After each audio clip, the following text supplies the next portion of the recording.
Welcome to another episode of Jay's Learning School, where I help you to understand and learn to speak better English. On today's episode, we're going to learn about the rooms of a house. The rooms of a home are very important because a house is the primary place that many people spend most of their time.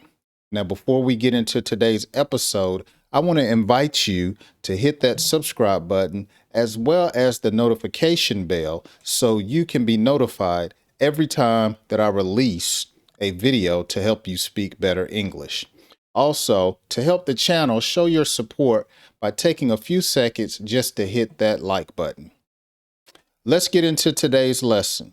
Now, when it comes to a house or a home, we're talking about your dwelling quarters, your living space, or a slang term for a home or a house is your crib. Come on over to my crib. Now, you primarily wouldn't describe your house to someone as your living space or your dwelling quarters, but these are terms that are used, especially when it comes to filling out applications that you may see that describe a home, a house, or an apartment. So let's get into some places in the home that you need to know what they are, as well as how to pronunciate them in English. The porch. Now, the porch is at the front of a home. It's usually made out of wood. You have some porches that are made out of concrete. And the porch is usually a resting area. It's usually a place where people would have certain types of furniture like a rocking chair or a sofa. And these type furnitures that are on the porch will be able to endure the weather, well, whether it be rain, sleet, or wind. Sometimes people move their furniture in the home when there's inclement or dangerous weather. But the porch is a place that people sit and they relax, they talk to neighbors, or they come out just to be outside in the nature and they watch passing cars or wildlife. Now, actually, the porch is one of my favorite locations. Again, the porch is at the front of the home, and sometimes the porch, depending on the design of the home, it may wrap around a portion of the house. The porch usually leads right to the front door. Right when you come into the home, most homes have what's called a foyer. A foyer.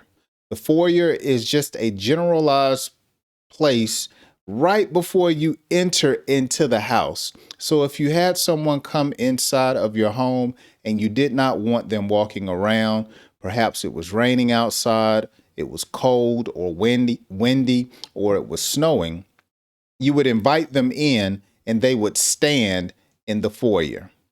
The foyer is also a place where people leave their shoes. There are some people, they do not like to have the shoes worn in their home. And so they may have a bench or they may have a certain area in the foyer where you can place your boots, your rain shoes, or different types of shoes that you would wear outside. Also in the foyer, people hang their jackets. There may be a coat rack in the foyer. There may be a place for you to place your hat. A hat stand is also in the foyer. And so the foyer, again, or the foyer, depending on how you pronounce it, is a space right at the front door before you enter into the home. The hall or hallway is the space that you walk between rooms in the house. The hall or the hallway is usually narrow. Depending on the size of the home, the hall or hallway may or may not have different access points to a hall closet. Many hallways may lead to an additional storage space. Some hallways lead not only to bedrooms, but it may lead to a basement, or a hallway may lead to the bathroom. So you may tell someone that has to go to the restroom, You may say when you get in the hallway, go down 2 doors and the bathroom is on the left. The hallway. Now, the hallway is usually uh, well lit so you can see your way around the house. Now, some people like to go in the hallway and sit on the floor because of the wall. They can lean against the wall and they'll use their phone. They may read a book. The hallway is usually where kids like to run because there's a lot of space to run up and down the hallway. The study. The study. Now, the study is actually a room in the house. Sometimes, depending on the size of the house, it's not a bedroom. It is strictly a room that is set aside for an office space or a quiet room where you can go and read or take care of business. Some people may not have a separate study, but because there may be a small amount of people in the home, they'll take an extra room and they'll turn that room into an office or a study. A study usually does not have a bed. A study may have a chair. A study may have a love seat. A study will have a bookcase. A study will not have a television. And oftentimes there'll be pictures on the wall or maybe a desk and a file cabinet in the study. The study is also the home or the room in the home that is known to be quiet. And usually people go in the study and they close the door so they can tend to certain business, meditate, or read a book. Oftentimes the study will be found on the main level of the home. Sometimes it's in the top level of the home. And very rarely people put a study in the basement because of the foot traffic upstairs would be disturbing. The study. Now, the living room is a very popular room in the home because the living room is the area where people usually gather to fellowship, watch television, play games, play video games, play cards, or simply to relax. The living room. The living room usually has 2 or more pieces of furniture. It will have a sofa, which can hold anywhere from 3 to 4 people or more, or it will have a lazy boy, which is a reclining chair. Usually some living rooms may have a rug, depending on the type floor. And also most living rooms have a television. Now, in older homes here in this country, they used to build houses with a separate living room, which was separate to another room called a den. And the den is where people would go to watch television and gather. But the living room in older homes and larger homes are set aside or reserved for special guests and special occasions. My mother has a living room in her house and is separate from the den area.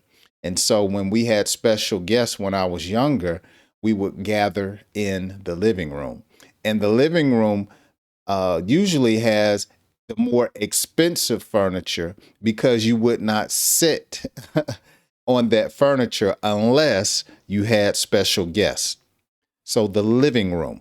But nowadays, primarily the living room is the main room in the home where the family and friends would gather to watch TV, fellowship, and such like. The kitchen, another favorite area in the home for me, because the kitchen is where you store your food. The kitchen is where you would go to cook your food. The kitchen is where you would go to eat your food.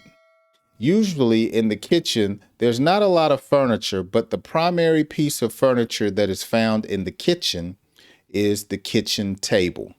The kitchen table is where the family should gather. Many families gather in front of the television in the living room, but grandmama and mama made sure back in the day that the family would come together for at least one meal in that day and sit down at the kitchen table. The kitchen table is where some students do their homework. Some students, they would read and do different worksheets or get on the computer in the kitchen. The kitchen usually does not have carpet, as it would need a floor that could actually deal with spills. And so the kitchen floor needs to be mopped. In the kitchen, you would find a refrigerator that keeps food cold. A refrigerator also usually has a side that has a freezer where you could freeze items. A kitchen will have a dishwasher, an automatic dishwasher for the washing of your dishes. The kitchen is also the place where you would store your utensils, your cups, your plates, and your napkins and paper towels. The kitchen. I love going in the kitchen to fix a meal. Or you may say, meet me in the kitchen. I'm about to serve breakfast. The kitchen is closed. When a parent says the kitchen is closed, that means no one is allowed in the kitchen for snacks or for eating. The kitchen is closed. Or you may say, I need you to go wash the pots in the kitchen. The kitchen. The laundry room. The laundry room is a room in the home where you would wash your clothes.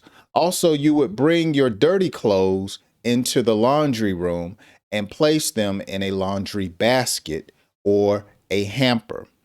Okay, the laundry room. It will have a dryer to dry your clothes as well as a washer to wash your clothes. Now, some homes actually have in the laundry room a place where you can hang clothes to dry out. The laundry room is often a place where people use to store extra blankets or pillows. The laundry room is sometimes a room where people would put their dirty shoes or their boots. Oftentimes, the laundry room is connected to the garage or it may lead to a basement, just depending on the floor plan of the home. Now, most apartments do not have a laundry room. They may have a laundry room that is located on the first floor or the second floor or a particular place in the apartment complex where the tenants come to wash their clothes. But usually in an apartment, there's not a laundry room in each apartment. And so you would have to go to a laundry mat to wash your clothes. At least that's how it is in this country. You can leave me a comment and let me know, is that how it is set up in your country in the apartment complex? But most condominiums or condos and homes here in this country, they will have their own laundry room. Now, a laundry room is not usually the size of a bedroom. It's usually much smaller than a bedroom, as you would only go in the laundry room just to wash clothes. So it's big enough to fit your washer and your dryer. The bathroom. That is probably outside of the kitchen and the bedroom, one of the most visited spaces in the home, as the bathroom is where you would go to bathe. Go to the bathroom and take a shower. Go to the bathroom, you need to take a bath. The bathroom is the place where we brush our teeth. The bathroom is the place where we take care of our personal hygiene, such as put on deodorant, cologne. Some women use their bathroom and they put on their makeup because they have a large mirror in the bathroom. Usually, most homes in this country, in the United States, a regular sized home would have 3 bedrooms and 2 baths. Some homes may have 2.5 baths or more. When it says there's a half bath, that simply means that there's only a sink and a toilet, and there is no shower or bathtub. So that would be considered a full bathroom. But a half bath, again, just has a toilet and a sink. A bathroom, you would tell someone, I need some privacy. I need to go to the bathroom. Of course, the bathroom is a place where we go to get rid of the waste from from our body. And so the bathroom, people light candles so it can smell better. In the bathroom, people use air freshener so it doesn't smell. The bathroom. Now, the master bedroom is the main bedroom, or usually the largest bedroom in the home. The master bedroom is usually occupied by the couple that's in the house, or the master bedroom is usually occupied by the person who owns the home. It has the largest bedroom, or it is the largest bedroom. It usually has a bathroom attached to it. The master bedroom usually has the largest closet as well. Many people put a television in the master bedroom. Okay, so the master bedroom is a very important place because that's where the mother and the father would reside. They would sleep in the master bedroom. Master bedrooms can be on any level of the house, the main level or the bottom level, the basement or the upper level. It just depends on the floor plan. So you would use master bedroom in a sentence by saying, look, stay out of the master bedroom. That is for me and your mother. When you have guests, they don't go into the master bedroom. The master bedroom is a private area. The dining room. Now, the dining room is usually located in homes that have a lot of square footage. A dining room is separate from the kitchen and the living room and is specifically used for dining. Most people use the dining room to entertain their guests. So when guests come over, they may not eat in the kitchen, but they would gather in the dining room. The dining room usually has a nicer table. The dining room is a place where many people, especially older people, the furniture would be what is called antique furniture. It would be older furniture that usually you do not sit on often, and oftentimes is fragile, or it is quite expensive or more valuable than the furniture in the kitchen. Now, you do not put a refrigerator in the dining room. You don't put a freezer in the dining room.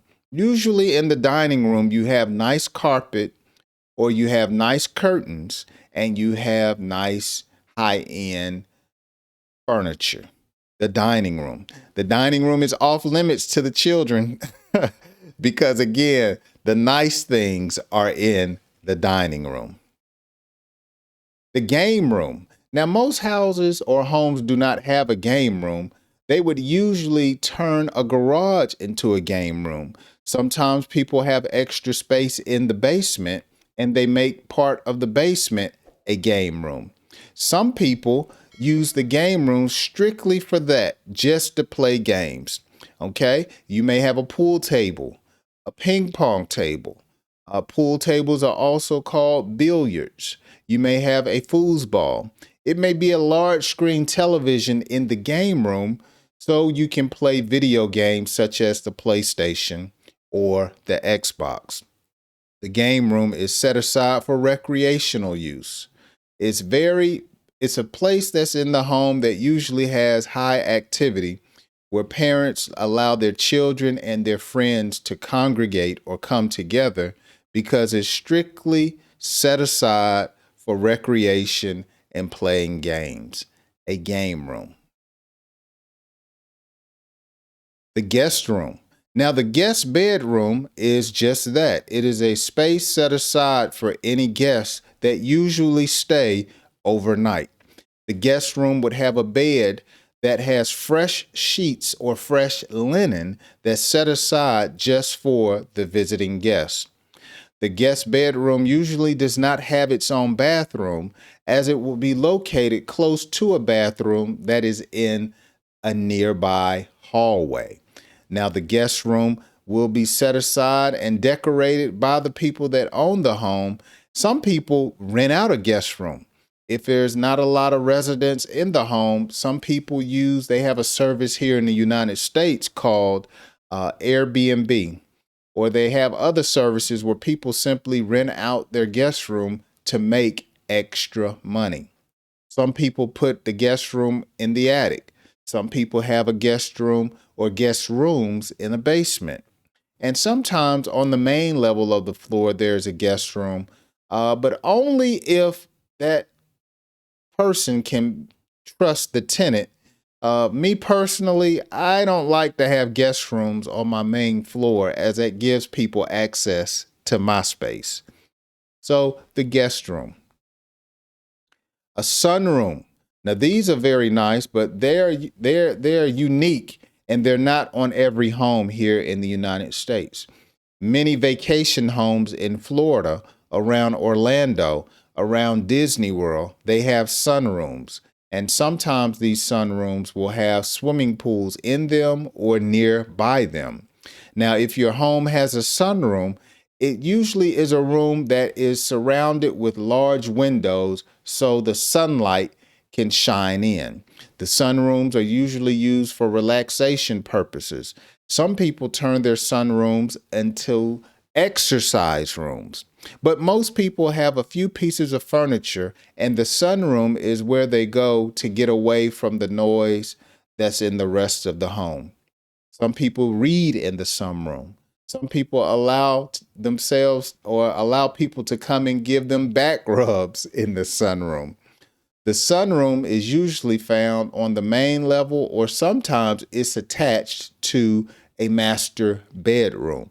Again, it just depends on the floor plan of the home. I like sunrooms. Sunrooms are very nice. I don't have one on my home, not yet anyway, but a sunroom is very nice. The attic. Now, the attic is located at the top of the house and usually sits above the main level or the second level of the home. The attic is usually turned into storage space, or some people turn their attics into guest bedrooms. Some people turn their attics into game rooms. It just depends on what the residents of the home desire to do. Now, in the summertime, attics are usually hot because heat rises. They're not well insulated, so in the wintertime, it gets pretty cold in the attic. Now, you can add a heating or an air condition unit to the attic, but the attic is not something that is usually used as a bedroom in most houses. Most people just leave the attic for storage. Very rarely have I seen someone turn an attic into an extra room, but many people do it. It's just not something that I have seen too often. The attic, the basement.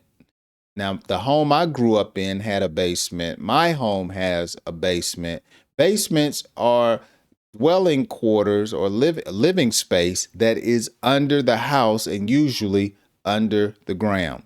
The basement gets cool in the wintertime or in the summertime, and it stays cool or gets a little bit colder because of the air in the wintertime. It's usually very humid in a basement. And so that means there's a lot of moisture in the air. But if you have the money, you can turn your basement basically into another home. You can put multiple rooms in a basement. You can put guest rooms, bedrooms, hallways. You can put a sauna. You can do so much in a basement, or you can just use the basement for storage space. Okay. But basements, I enjoy basements. You can have carpet or you can have another type flooring. You can be very versatile when it comes to a basement. Now, apartment units do not have a basement. Only homes in this country that I know have a basement for living space. Crawl space. Now, if your house does not have a basement, it will be crawl space. It will be just enough space to crawl between the lower level of the home and the ground. Now, Crawl space can be used for storage depending on how large it is, but usually it's just enough so someone like a plumber can get under the house and check some of the plumb lining or plumbing that's in the house. Crawl space. Closet is where you put your coats. Closets are where you put your shoes. Closets are where you hang your clothing, your suits, your dresses. Closets, some people put their jewelry, their firearms in a closet. Each bedroom has a closet. Hallways have a closet. You can make a closet. You can make a closet to be small, or you can make a closet large. Closets are what is used to store things. Okay, could you please get my jacket? It's in the closet. Have you seen my ties? I had them in the closet. Where is my belt? The wife may say, check the closet. A studio. Now, a studio is a living space or a dwelling space where everything is in one room. Once you open the door, you will have access in that one room to the bedroom, the kitchen, and the living room. It's all in one space. Studios are usually located in apartment complexes or condominiums. Okay, so studios are pretty small, usually housed by single people, but with the housing market now, you have some small families that live in a studio sized apartment or condo. We're winding it down here. A safe room. These are usually not in most homes. It just depends. But a safe room is just that, a room that you would use so you could be safe just in case there was inclement weather like a tornado. Or if someone were to get inside of your home illegally, a safe room would be where you would put your children, or you would stay in this particular area, and it could not be penetrated, and it would keep you safe. A safe room. And finally, the garage. The garage is where you place your cars. The garage, in some homes, people park their cars in the driveway and they turn their garage into a game room. Some people turn their garage into a theater. Some people turn their garage into a weightlifting or exercise room. Some people turn their garage into storage or a bedroom. But the garage is primarily used for your vehicle, your motorcycle. It's where you store your bike. Many people put their tools in the garage. I put a freezer or a deep freezer in a garage where you can take large amounts of food, put it in the freezer, and use it at a later date. The garage, it leads to the driveway, which gives you access to the free world. The garage. Well, on today's lesson, we have talked about the rooms of a house in English. I definitely appreciate you spending time to watch today's lesson. I want to encourage you to like and subscribe to the channel where I help you understand and speak better English. Also, leave me a comment down in the comment section about what you learned from this lesson. While you're here, please take a few moments to follow me on my social media accounts. All of my links are down in the description. I do have a podcast, Jay's Learning School, which can be found on Apple Podcasts or wherever you stream your podcast, but the link is down in the description. Follow me on Instagram as well as TikTok. I want to say thank you so much again for watching today's video, and I hope you join me on my next lesson here on Jay's Learning School, where I help you understand and speak better English. See you next time.